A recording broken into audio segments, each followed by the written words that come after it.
Look, there's some reality that I understand. I owe it to the viewers of my channel to explain. But although there's plenty to explain, to make a long story short, my precious Princess Diane is no longer with us. I'm still coming to grips with what happened, but I realize that I'm trying to do this while I'm driving, so I at least have something to distract me enough to try to keep my composure, but yet I still want to keep it together enough to explain to the viewers that watch my channel what happened. A couple weeks ago, I welded on a really large tractor. It was probably the biggest tractor, biggest farm tractor I'd ever had at my shop. The customer that owned the tractor drove it there from his property and had to drive it home, obviously. But I welded on the tractor that day. The customer and I was in the shop. He paid me for the work. I walked into the tool room to put the money where I generally put money when people give it to me. And while I was doing that, the customer backed the tractor out and drove it home. I walked out of the tool room into the shop, and I was actually going outside to leave, and I found that Miss Princess Diane was in the gravel lot, and she was run over and killed.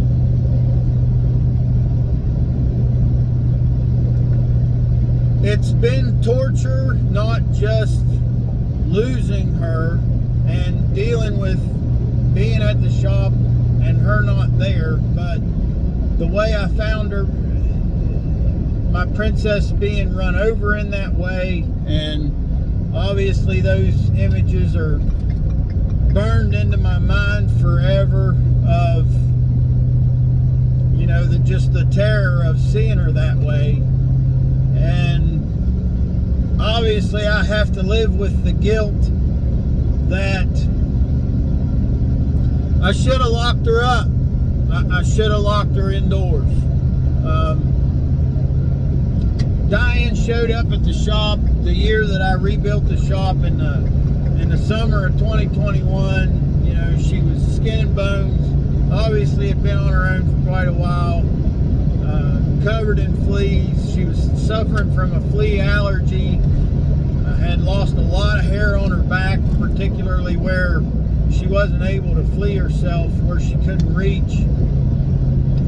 You know, she was a mess. And Tina and I gave her medicine. And actually, when Miss Diane showed up, I didn't have a shop door.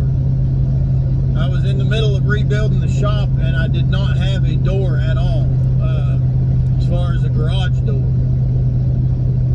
When I finally did get to the point where I got a door,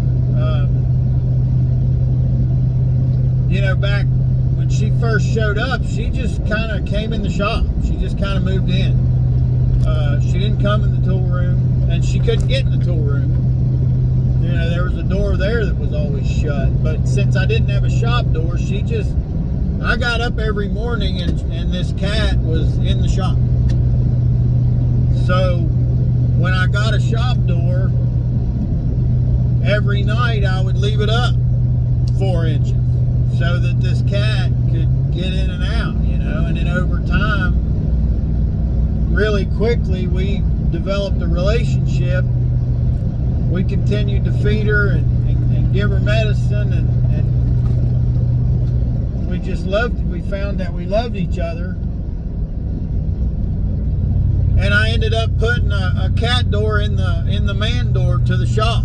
And she, you know, when it come that winter and I had to actually close the garage door, she came and went as she pleased with the cat door that was in the man door of the shop. And then obviously she ended up coming in the tool room with me, and that led to me putting a cat door in the door between the shop and the tool room. And then she basically moved in, and the tool room was where she lived.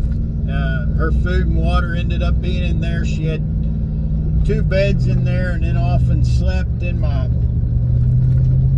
chair. But I just let her do what she did, you know. I let her come and go as she pleased. I should have locked her up. I should have, you know, I could have locked her indoors and got her a litter box, and she would have been safe. But I didn't do that, and that's what I live with, and that's the reality of life. Is, you know, when something like this happens, you don't get to go back and do the other thing that you'll always wish that you had done. You don't have that opportunity to do that.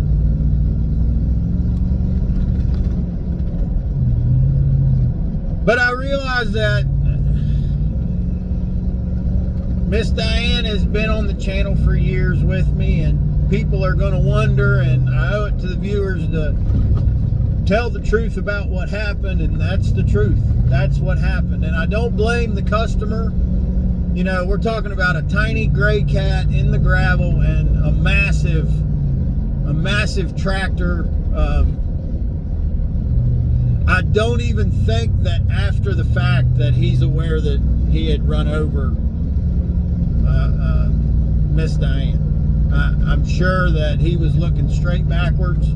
She was so close to his tire when he backed out that he wouldn't have been able to see her on a tractor that size with the type canopy he had. And I'm sure he continued to look backwards